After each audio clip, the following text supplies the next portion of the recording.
Access Fort Wayne offers reflections of our community. Production facilities provided by Access Fort Wayne are a service of the Allen County Public Library. The views and opinions expressed do not necessarily represent those of Access Fort Wayne, the Allen County Public Library, or any other supporting organizations. For more information about creating your own television program with Access Fort Wayne, call 421-1250.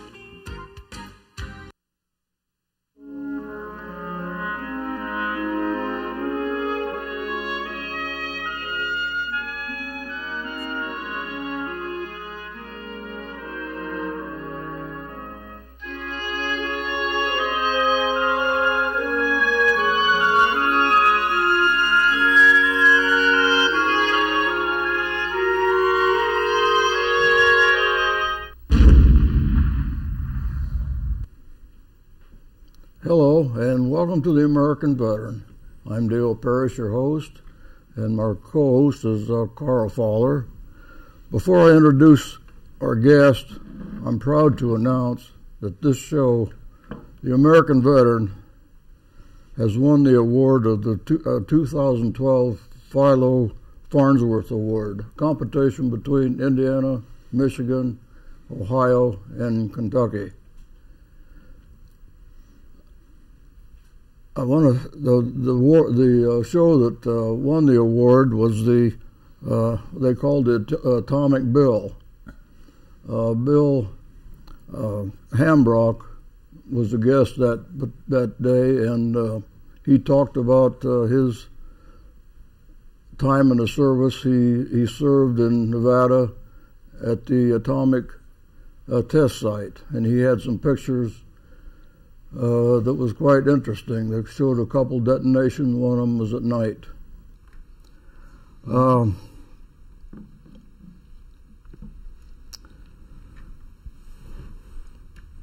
Bill had quite a few comments to make about that, about all of his buddies getting lots of radiation.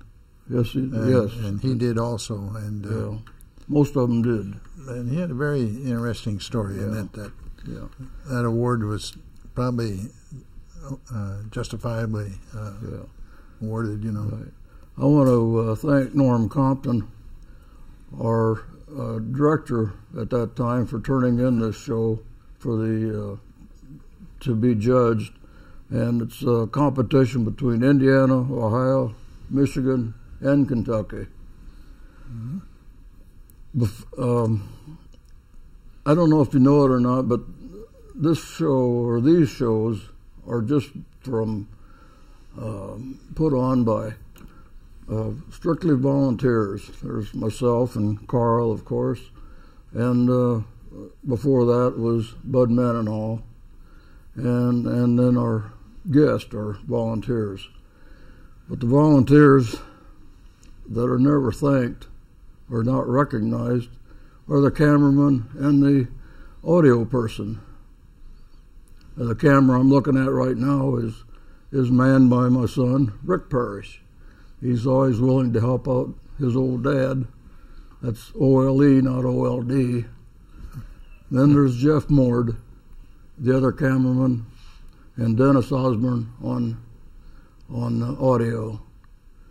Again, I want to thank them.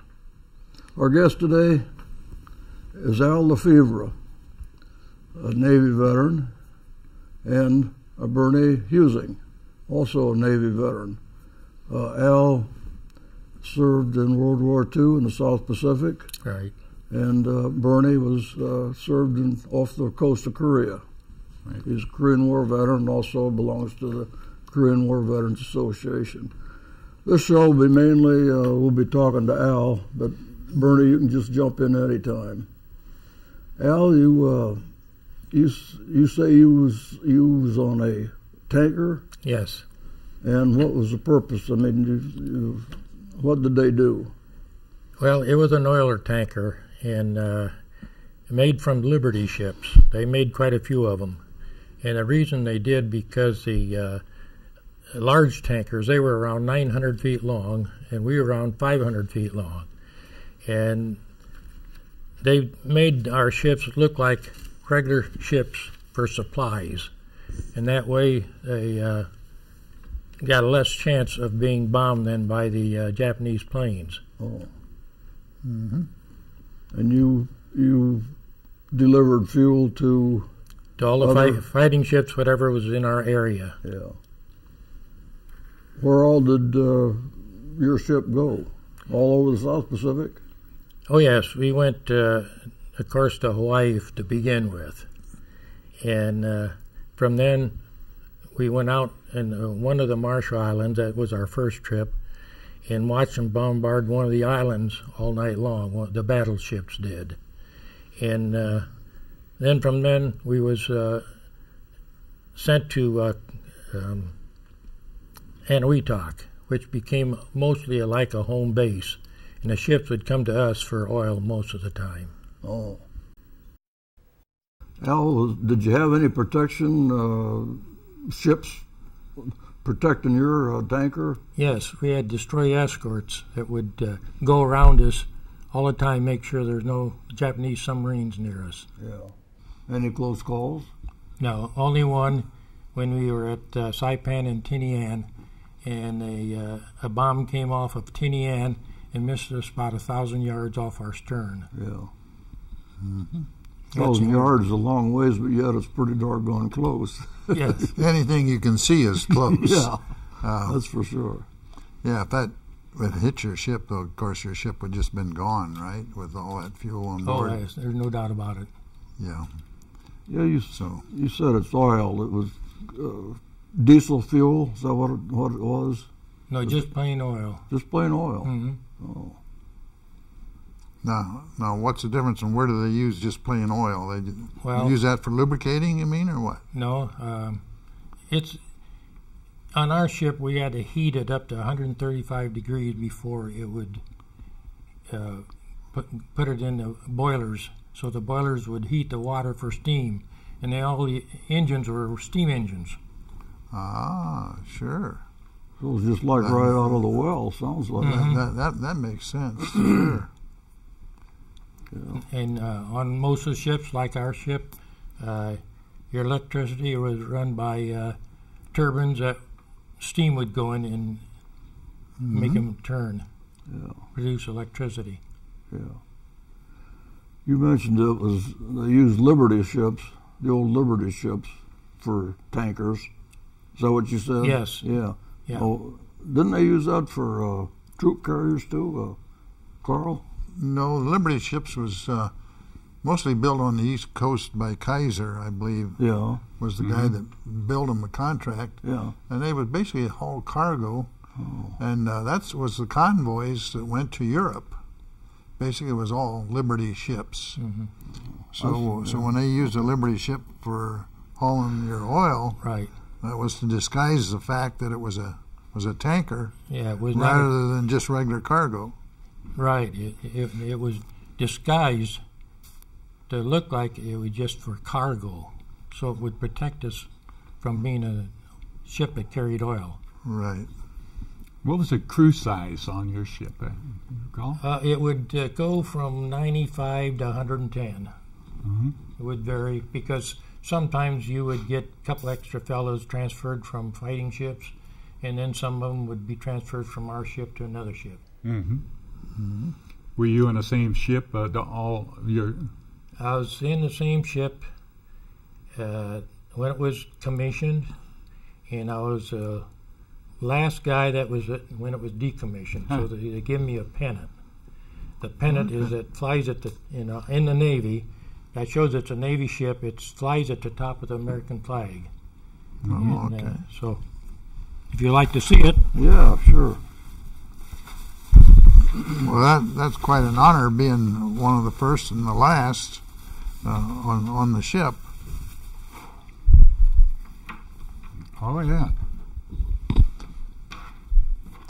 So this flew above the American flag? Yes. See, Army ships didn't have this, and Navy ships did. That's how you could tell if it was a Navy ship. Okay.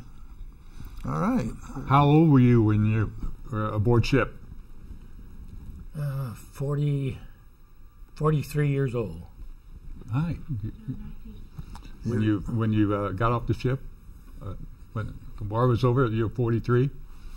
No, we got off the ship in 46. Oh, in 46, okay. Yeah, we were out in the ocean for 2 years, a little over 2 years. Mm-hmm. Yeah. Mm-hmm. 1943 to 46. Yes. Uh-huh. Yeah. Okay. What did you do for? Did you hit different islands? Oh yes. You could go ashore. Oh yes, we got to go ashore, and at Curry, that's where we were at first.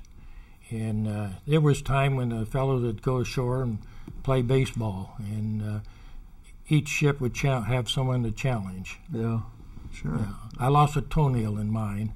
They asked me to be a catcher, and I never caught a ball. And this guy that pitched, he was a good pitcher. He says, Allie, he says, you put the glove wherever you want me to hit the ball, throw the ball. He says, I can hit your glove.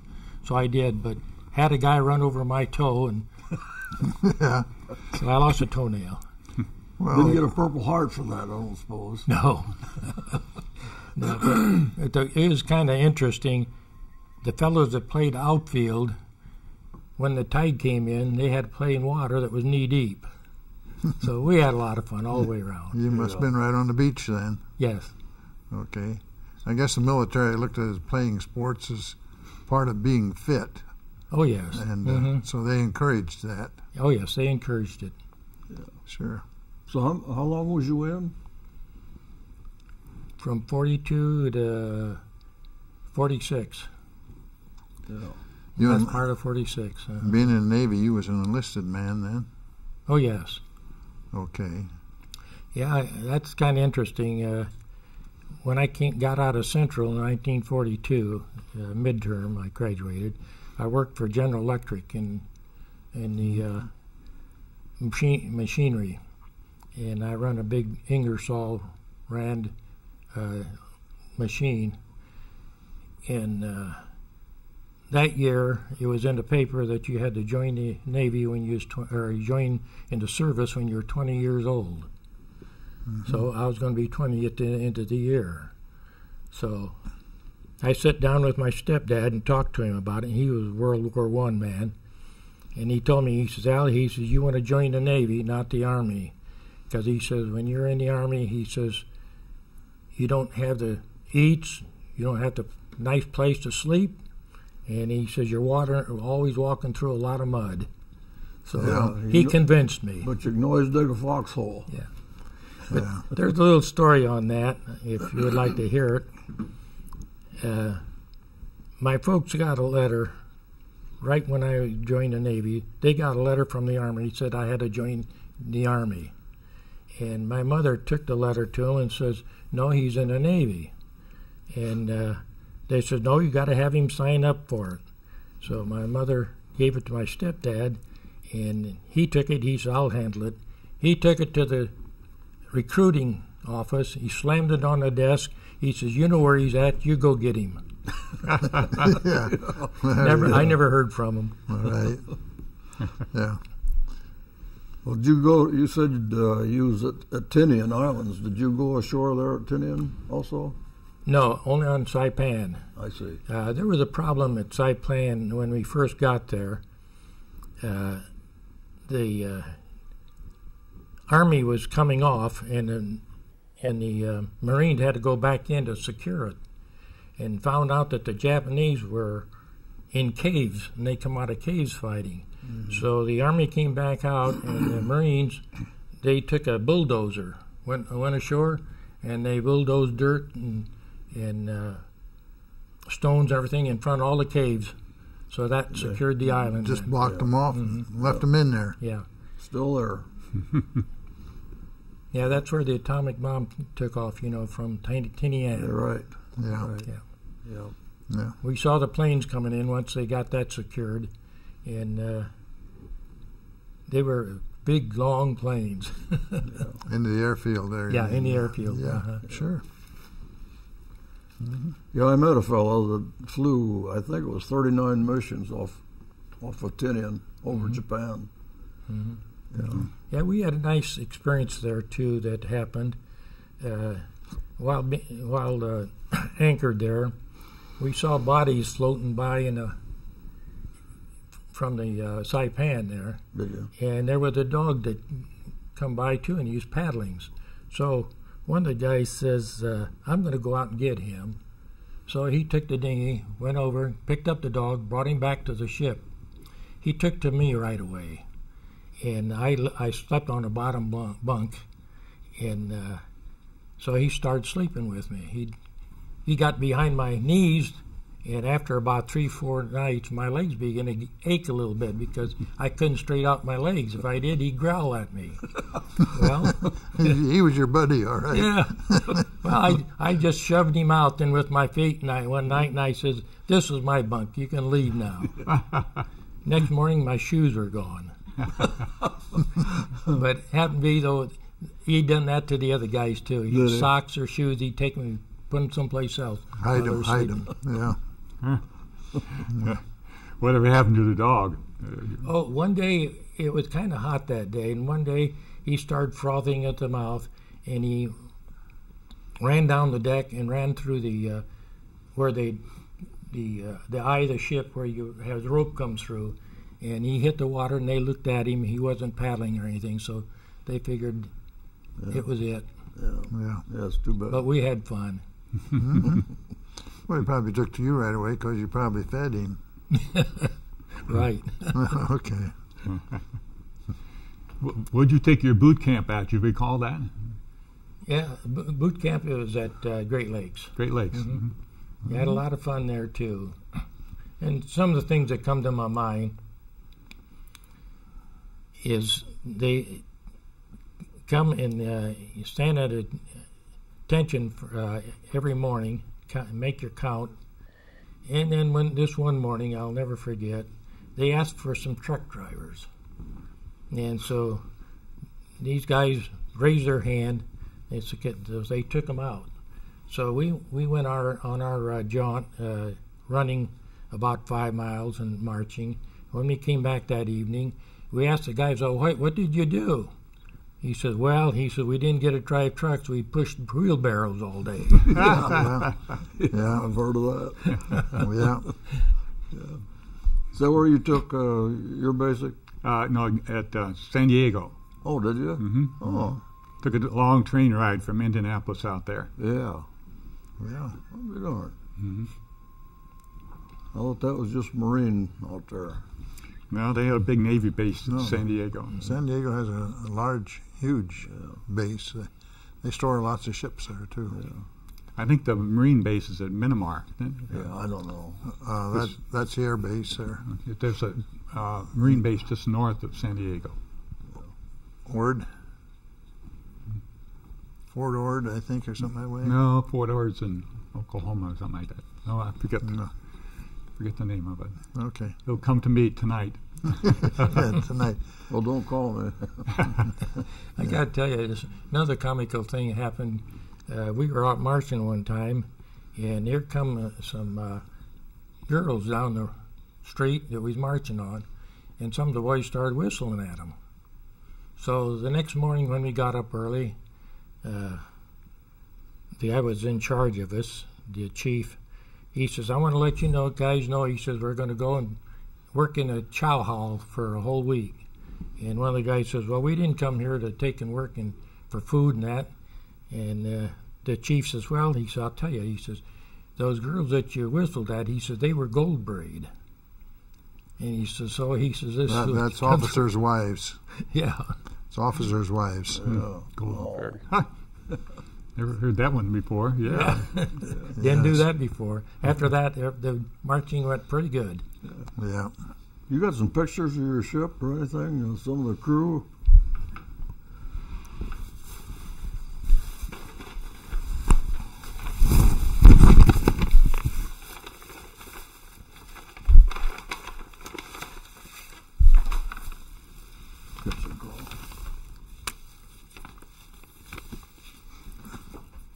And that's Japan there.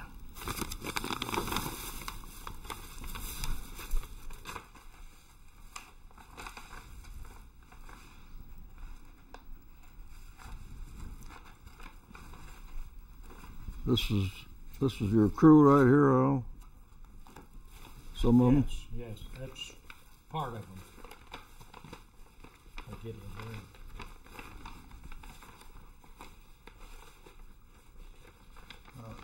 there. This is the type Mount Fuji, Uh-huh. and you yeah. see that from the bay. Mm-hmm. You come in into the bay on board ship. Yep. That's the view you see. Beautiful. You're looking west, right? Fujiyama, yeah. Yeah. Mount Fuji. I've seen that. So, yeah. You probably have too. Oh yeah. You've seen Seen the other, from the other side. that. Okay. I think it was. What is it, Camp Drake? Camp Drake. Yes.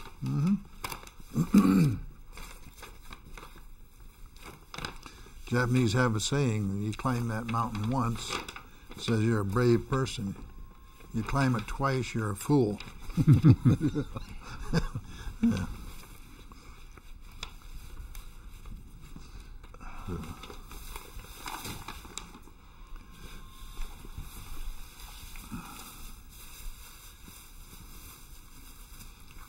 This looks like they're sitting on a hatch cover. Probably the crew. These things are 70 years old, but roughly. Yeah, they would be. Here we are.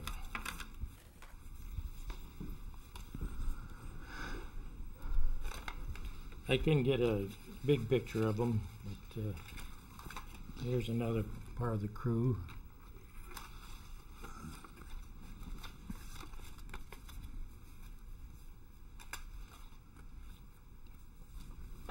There's a Japanese battleship. A Japanese battleship. Mm-hmm. Okay, it's Yeah. Can That's the the- camera get in on that? that's the bridge of the Japanese battleship. Is that you? Is that you here? Yeah. Ah, that's a good picture. That's my brother. He was on a submarine tender. Oh, that's a good picture. Crew on board ship. Yeah, my brother. This is my brother here, younger brother. He went in a year and a half before I did, and my mother had to sign for him because he was only 16 years old. Oh, is that right? Yeah. That's you on the right there, huh? Yes. This is a victory celebration, the end of the war, evidently. In the Philippines. Philippine Islands celebration. Yeah. We got to see that. We were in there. I'm sorry that there's no color there, but it was beautiful. I can imagine. Yeah, fireworks. Mm-hmm. Yes. Yes, we got to go to shore, get acquainted with some of the people in the Philippines, and it's amazing how nice they are. And I noticed one other thing you have here. You seem to have a slipper, probably from Japanese. Yeah, Japanese. That is Japanese. From Japan, in Japan. As you can see, size-wise, they have very small feet. This is woven straw for a sole, and probably a woman's slipper and very small feet. And of course, then I had to pick up some of their. Oh, might break it. So. Yeah, it's not wanting to. There we go. There it goes. The rising sun. The rising sun. We all know what that is. Mm-hmm. We've seen them before. Meatball. Yeah. That's what they called it. Yes, when I wrote a letter to my mother when the war was over, and we were up in Japan, and I said, well, the rising sun has sunk. Well, you was in for the duration, is that right? Yeah, full duration. Yeah. And when we hit Hawaii, the United States give them money, U.S. currency, but it said Hawaii on the back. Okay, that's a silver certificate. Yeah. Which is kind of rare. Of course, they had $5 and $10 bills too. Right across the back here, it's got in black letters. It says Hawaii. Mm-hmm. So that bill was kind of rare. Silver certificate. And then when we went in the Philippines, then they give them a dollar like this with a victory on the back of it. Okay. It says victory. On the front it says Philippines, 1 peso. Okay. Peso. Yeah. I got some Japanese money like that too. I should have brought it along. I have Japanese but money. The Japanese, yeah. they put Japanese name on it on the front. Oh. Okay. Now, basically, money was kind of hard to come by because we were paid in scrip. Yeah. You probably was too, right? I'll tell you what happened to me. I like to gamble a little bit, and I loaned money out. And so I was a good gambler, lucky, and everything went good. And if you lost amount of money in one day, you had to drop out until the next day till they'd let you play anymore. Sure. And I loaned out a lot of money, and so when I went overseas, signed up and go overseas, I told them to send all my money home. So when we went out in the Pacific, then one of the guys, we were offered beer when you go, but you had to drink it when you went ashore. Sure. So he says, Al, he says, I hear you don't drink. I said, that's right. He said, I'll give you $5 a can for your beer. So we were allowed 2 cans of beer every day we went. So I made all my money by loaning out money and all that, and all my regular money after I went out to overseas went home. Sure. So you had a little pile of money when you got back home. Right. Huh? At 2 cans a day, I don't think it changed that. That's what we was allowed. No, we did the same thing with cigarettes. Cigarettes were ration. You could have a carton, Yeah. And I was a non-smoker, but I could sell them to guys that go right through. They're chain smokers, just one after another. Oh, yeah. And they'd go through theirs, and then they'd be out, and they'd want to buy some, so I'd sell them some. Yeah. While we were at Hawaii, I bought a grass skirt. And so was you going to wear it? Huh? Was you going to wear it? He did. He did. Yeah, I hate to, there it is. I hate to interrupt, but we're out of time. Al, thank you for being on the show. Very interesting story. Yeah. You look Thank like you for joining us. Yeah. So if you see a veteran or somebody in uniform, just walk up to them and say, thank you for your service. Thank you, and good night. I got a letter of the